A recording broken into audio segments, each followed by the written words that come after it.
Good morning, everyone. Thank you very much for taking time out of your busy schedule to attend our briefing. So I'd like to provide you an update of our results. This is our agenda for today.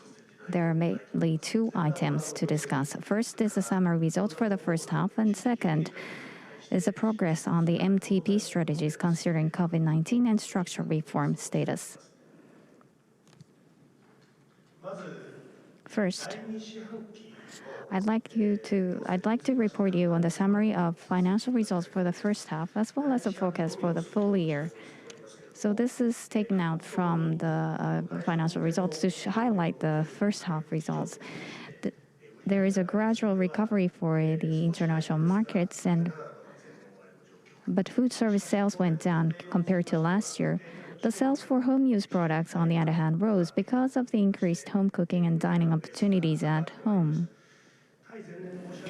Compared to last year, as shown on the slide, 5 billion yen sales decrease and 8 billion profit increase was reported year on year during Q2. Compared to sales decrease of 15.8 billion yen and business profit increase of 6.2 billion yen during Q1, the overall sales was on a recovery trend.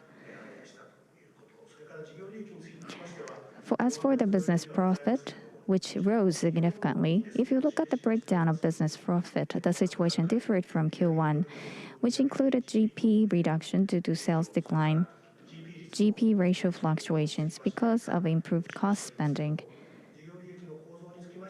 And if you look at the breakdown of business profit, the situation differs, as you notice, from Q1. And let me highlight some key points. First, the sales is mentioned here. And second, the difference arising from the change in the GP ratio included electronic materials product mix, unit price growth for amino acids, as well as animal nutrition fixed cost reduction, and smaller discounts for seasonings, sauce and seasonings, and frozen foods during Q1. That was the situation during Q1. However, in Q2, overseas seasonings cost trend favorably, and electronic materials product mix continues. And S&I, or solution ingredients, saw falling price of nucleotides and biopharma services. So in terms of the GP ratio improvement, the profit decreased in this particular perspective.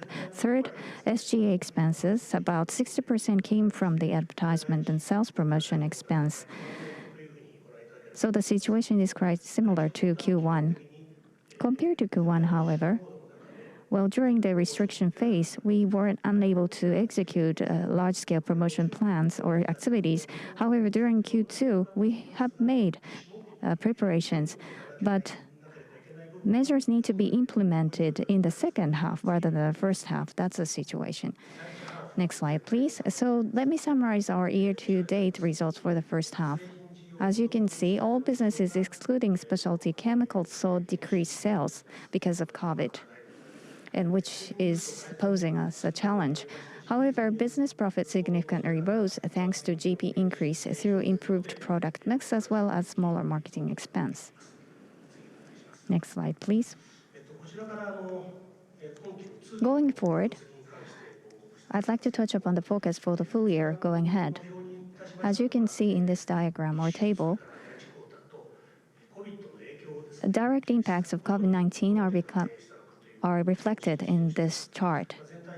As you can see overall, thanks to our recoveries or improvements made in Q2, sales is gradually recovering. However, business profit-wise, versus last year, there is a 7% impact overall. And measures are reflected, and there are some new additions. On the second line, amino acids for pharmaceuticals, which is solid and robust. And this is a new item. And also for the seventh item from the top, because of the US-China trade frictions, impacting the electronic material segment. However, at this point in time, the impact is quite limited. So this is a positive factor. Having said that, though, as highlighted in yellow here, compared to the initial forecast and the July forecast, it is becoming quite difficult to extract COVID-19 impacts alone because of the complex situation emerging and unfolding right now. Next slide, please. And this chart illustrates how GDP is likely to trend going forward for major markets. In terms of the GDP recovery, it is likely to take place after second half of 2021. That's our prediction. Next slide, please.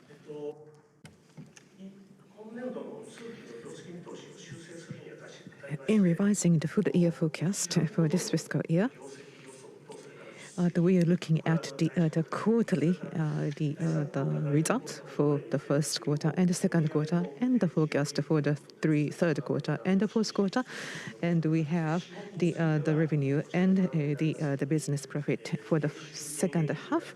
Both revenue and the profit will decrease, and later I'm going to give you more details later on. Next page, please. So this is the revised portion of the forecast against the July forecast. The revenue that is upwardly revised by 9 billion, and the business profit by 10 billion. So the significant the revision up. It's a good news. At the beginning of the year, at the start of the MTP, the numbers that we expected, compared to those expected numbers, we are still a bit behind in terms of revenue or sales. And we would like to overcome that challenge. Next page. The second half, and going forward, and the summary here, the revenue will go down by 13.1 billion yen, and the business profit go down by 13.5 billion yen. And let me explain about it. The first quarter and the second quarter, the same breakdown is shown here. First, the GP, the difference, minus 8 billion yen. The half of it is due to the overseas sauce and the seasonings. And the rest is the unit price down of nucleotides, for example. As to the international the sauce and seasonings, in the second half, the depreciation cost of the new factory will be booked, and some delays of the maintenance of the factory into the second half. That had also some impact. As to SG&A, there were some measures that we could not implement in the first half, which will be delayed to the second half. And there are some new products concentrated in the second half, and the PR investment for that. And domestically, the major product share down is visible. So we need to do something about it, and that requires investment. It's also included. And from the next year on, we need to invest in major products which support organic growth. And as you know, the economy and unemployment ratio rising in various countries, and it's getting very serious. And going forward, whether the consumption level goes down or not, and also the uncertain political landscape that exists. For example, some anti-government demonstration is happening. There are some the unexpected changes in the environment that we need to brace ourselves for that. So all in all, our guest is rather conservative. Next page, please. So the business profit and the lines below that, it's shown here. The point here is as follows. The structural reform expense, which is included in the others. The other operating income and expenses, impairment losses, others. The 35.8 billion minus. And in the first quarter, we booked 16 billion yen for the structural reform. Now it is increased to 23 billion yen. Next page, please.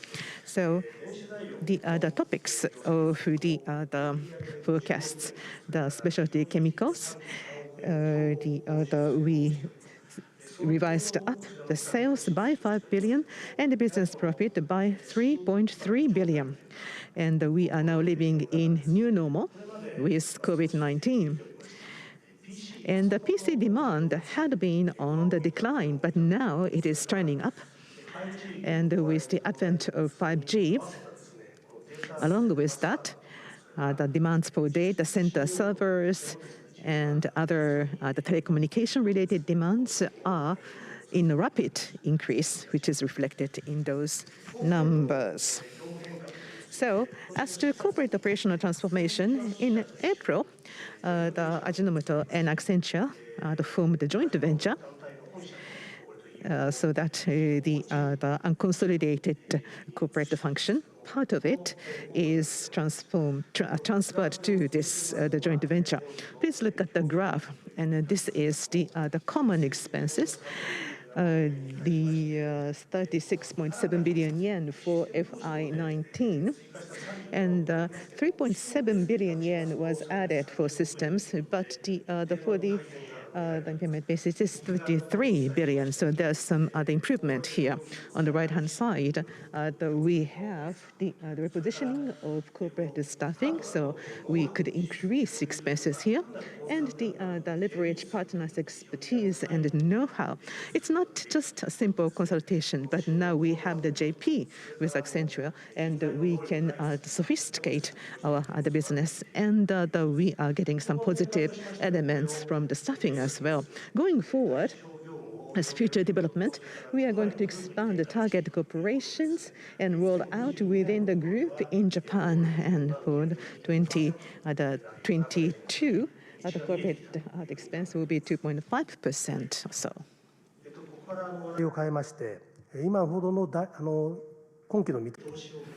Based on the forecast that I mentioned earlier, I'd like to brief you on the MTP strategies based on COVID or considering COVID and the progress towards the structural reform.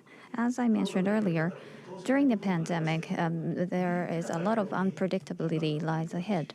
But in terms of the sales impact of COVID, there are positive signs and challenges. So the baseline sales is quite transparent right now. Of course, we need to remain prudent, but we need to address the challenges and strengthen our strength. That is the motto we have for the MTP. And this is just a repetition of what we have highlighted previously. This is our key message. Our 2030 vision has it that we contribute to greater wellness for people worldwide, unlocking the power of amino acids to resolve the food and health issues associated with eating habits and aging. And to realize the vision, we see new lifestyles emerging under the new norm as an opportunity. The next slide explains our concept. First, we think that new styles emerging during the pandemic will continue throughout 2021. And there are 4 items that we'd like to highlight. One major emerging trend is that people are becoming more health conscious to protect themselves and their family members. They're particularly interested in how to boost immunity and to protect the health of the elderly. This propensity dovetails with our measures to address metabolic syndromes through diet, sleep, and exercise, as well as to alleviate insufficient protein intake. And so this is a positive sign, along with our key strategy. Second propensity is the changing dining and cooking opportunities, which mean that more people are cooking and dining at home, and highly processed foods as well as deli are booming amongst our consumers, where we excel. However, we see some challenges, which I explained later. Third is changing consumption motivation and food expenses. I'm sure many investors are particularly paying attention to this matter. Low-income earners are increasingly saving money, while all consumers spend less on other commodities to purchase modestly luxurious food items, and This trend matches our strength and strategy, whereby through seasonings, quick nourishment, and frozen foods, we offer many options, diversified many options with a wide-ranging price ranges. So this is a positive sign. And in terms of smart eating, there is a strong demand as well. Fourth, this is a challenge or an opportunity in a different sense. Channels are diversifying and changes not only with e-commerce but conveniently located stores combined with home delivery services, as well as changing business categories in urban food services are rapidly advancing. And we need to do more to cultivate this particular area. For key accounts in e-commerce, food services, and deli, we'd like to work with them to create a new channel by leveraging our development team as well as sales forces. And now we have a system in place to do so. In addition, we embarked on collaboration with a food tech venture company, which we'd like to further enhance going forward. Next slide, please. Overall, to capture the new normal, I'd like to outline our roadmap to recover food business toward FY21 from a short-term perspective without losing the home cooking and dining opportunities or demands. The question is how to bring up the entire level of food service category without harming the home cooking division. By doing so, we'd like to maintain the growth, and also enhance the sales baseline for our entire group. Next slide, please. Based on the changing environment, this is an update on our major initiatives for the MTP strategies considering the changing environment.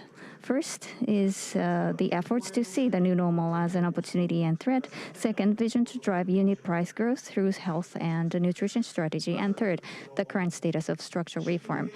First, I'd like to view the new normal. We'd like to view the normal through the lens of opportunity and threat. This shows the results of a survey we conducted on home cooking and dining opportunities. The bar graph in the upper left shows the frequency of home cooking.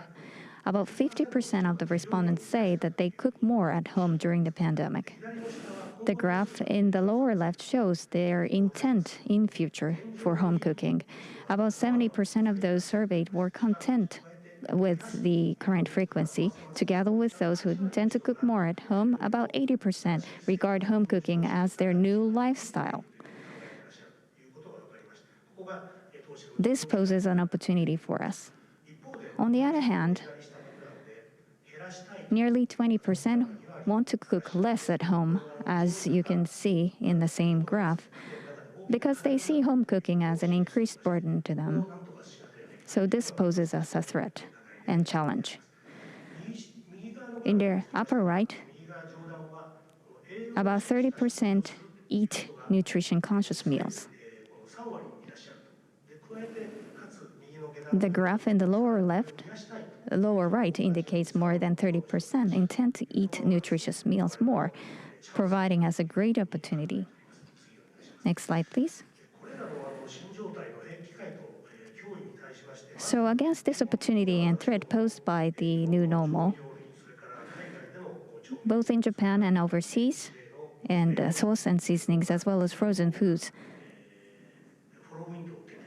we enjoy a significant tailwind, and we'd like to seize this moment and capture the surging demands so we can grow more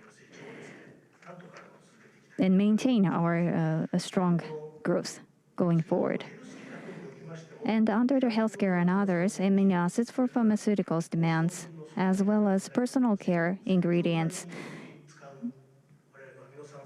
Amino acids are used for detergents, are surging as well. Together, combining all these, we'd like to create the foundation that can buttress the entire growth for our company. Going forward, we'd like to add or implement health and nutrition strategy so that we can further the growth of the food services business during the MTP. But the challenge is lies with the food service business. This is an example in Thailand and Vietnam. But for the entire company, the sales is unlikely to recover to the previous year's level during FY20. Food values which food services used to offer are now eroding because of cancellation of entertainments and large-scale events.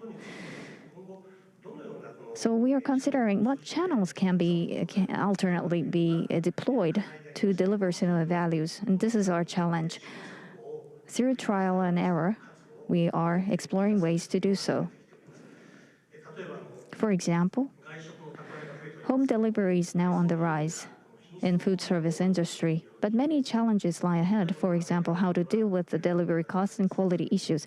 To solve the issues, click and collect is the new service burgeoning in the US.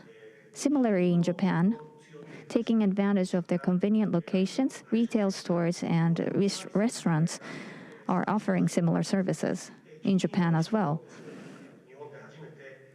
And in the near future, we'd like to start working with the logistics or distribution channel that has such a click and collect feature going forward. And now we would like to talk about main initiatives in MTP strategies for the health and nutrition strategy and unit price increases. The issue here is too much the salt intake, and the major countries where we operate have that problem. About 20% of the world population, or about 1.5 billion people, are taking too much salt. That's the background. Next page. And this is the overall picture of health and nutrition strategy. We have communication strategy, and at the bottom of the page, we have built national and regional ecosystems. And the marketing strategies of different countries will be linked up with communication strategy to boost up the unit price. That is our MTP concept. And please look at the pie part, which says the nutrition without the compromise. And the global communication with that message will start in the third quarter FY20. What this nutrition without compromise means? Well, first of all, deliciousness and food access and availability for everyone, and also without sacrificing local dietary life, to make the healthy and nutritionally balanced food a solution. That is Ajinomoto's the basic stance. And please look at the second part of the page, smart salt. In Japan, we started this initiative, the cross the product marketing strategy. And on the right-hand side, we have some pictures, Malaysia and Vietnam. And this is the initiative to build ecosystem. We already started that.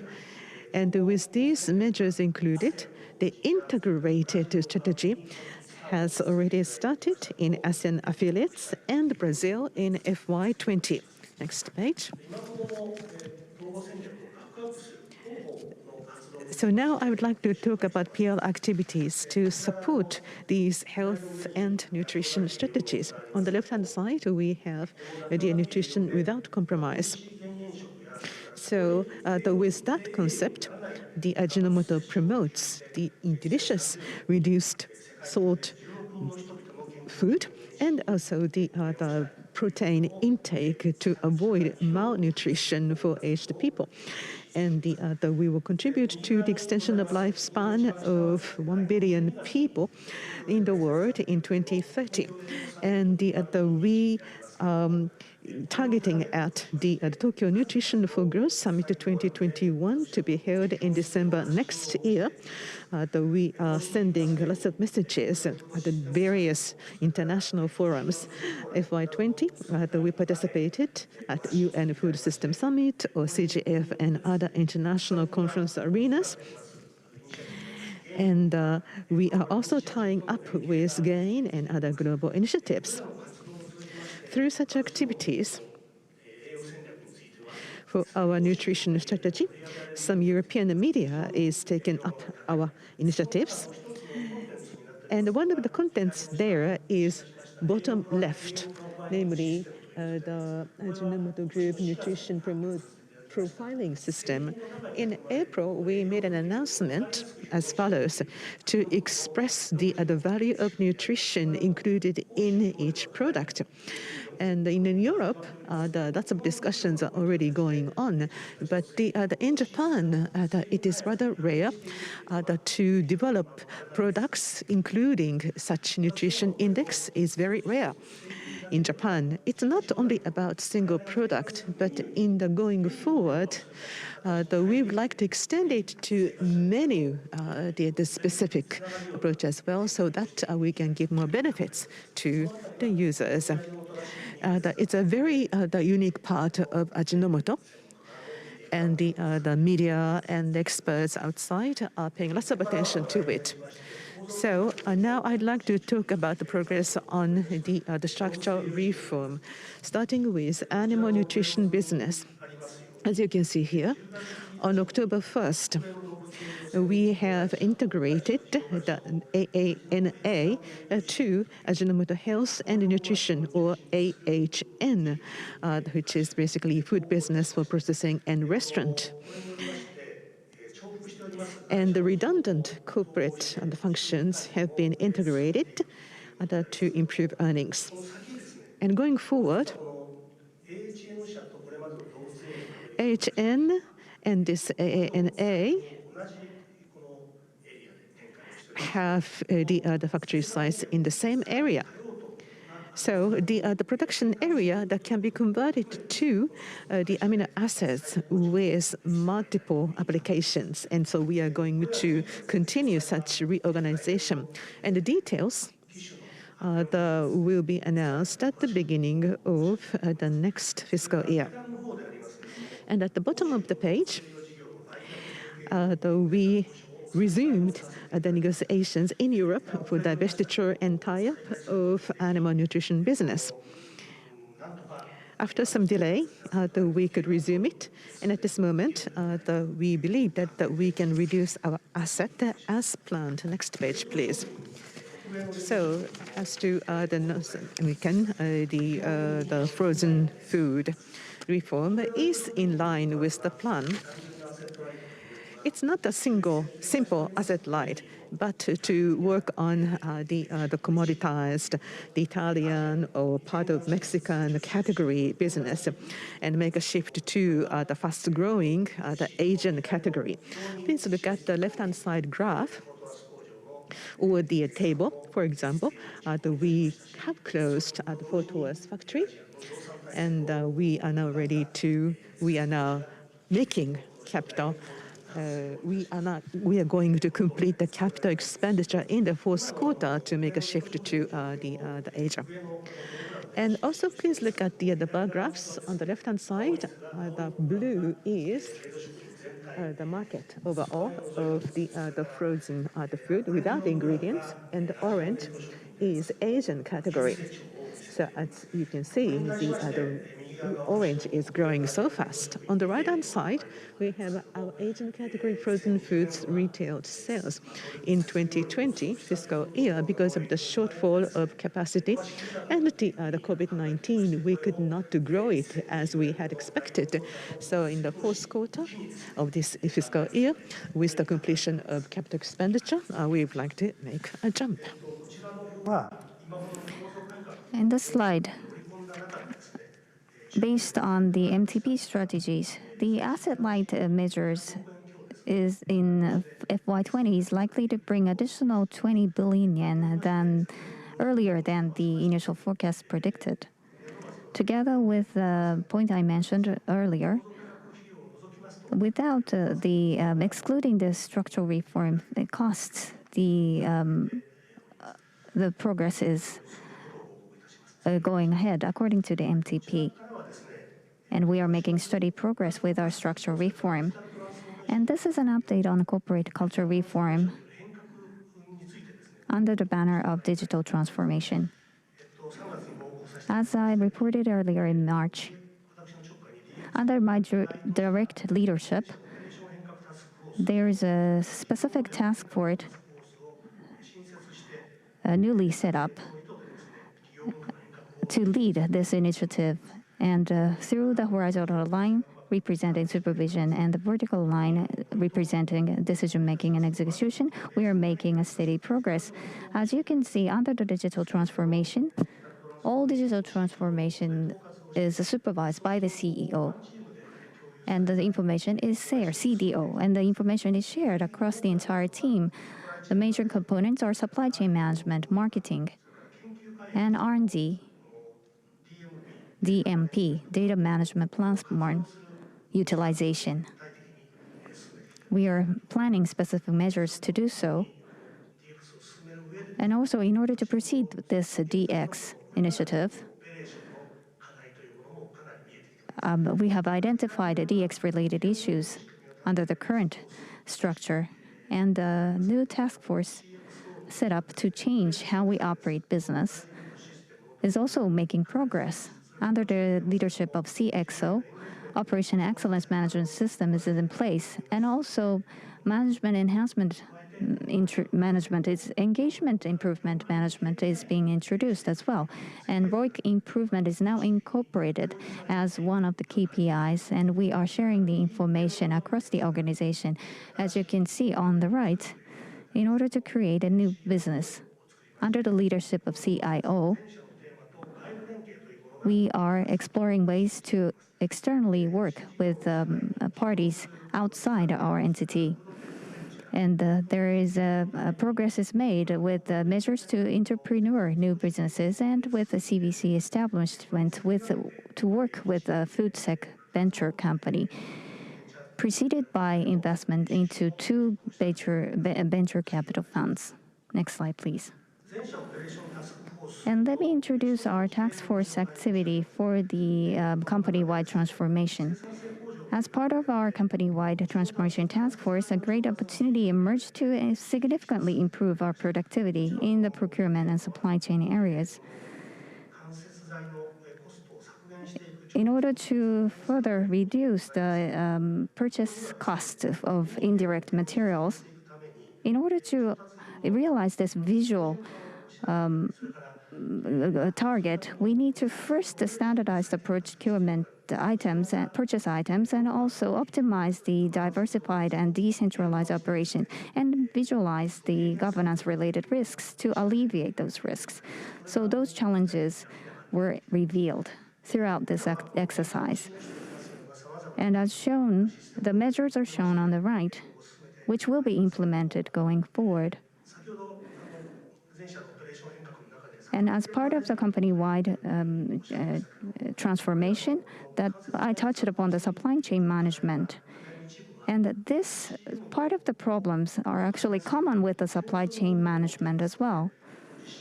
So in order to execute that plan, we'd like to examine the cost effectiveness. And based on that, we'd like to add those elements to the 2020-2025 MTP going forward. And in addition to the structural reform in the North America for animal nutrition, we plan the details when we present the FY21 forecast.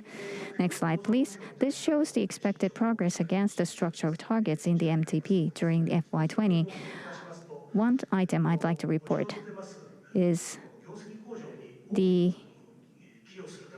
major contributor to the performance enhancement. Employee engagement was revealed during our survey that was conducted between July and September.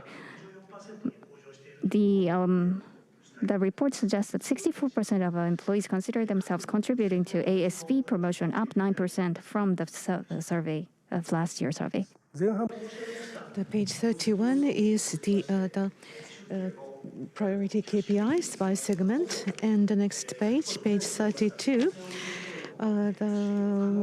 we review the forecast, and for fiscal year 2022 period, we can make 400 billion yen the cash inflow, so no change there. But as I mentioned earlier, while we make improvements, this 400 billion yen could go up. Then we are going to make some additional investment in digital transformation, food tech, and first of all, the D2C channel, the development. Next page. I talked about engagement by employees. Well, lastly, I would like to talk about why we position the employee engagement in ASB as an important matrix. We have never explained about it, so let me do that today. Please look at the right bottom. The corporate vision and the understanding of the strategy on the empathy for the environment of work and so on were listed as factors. And we did the research of the correlation of these factors and the business performance. And as you can see, for each of these elements, it is at least 0.8, so very high correlation. So we have taken up this engagement by employees as important, the matrix. Since the announcement of the MTP, myself, CEO, and 3 division managers and heads of each organization have had dialogues with all the employees about vision, management strategy, operational reform, and organizational management. And in a very short period of time, we could smooth to online communication with the pandemic. And it's a big achievement. And in the dialogues with CEO alone, there were close to 400 Q&As.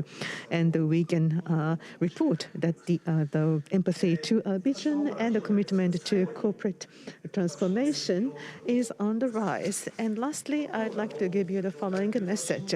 So the new normal of the COVID-19 pandemic is driving changes that will occur in the future. There are some difficulties on our part, but the opportunities are great as well. We are putting together the systems that will unleash the potential of human resources through digital transformation to make us what we aim to be, namely a solution-providing group of companies for food and health issues. We will never let up the speed of transformation to increase our corporate value. That's all I have. Thank you very much.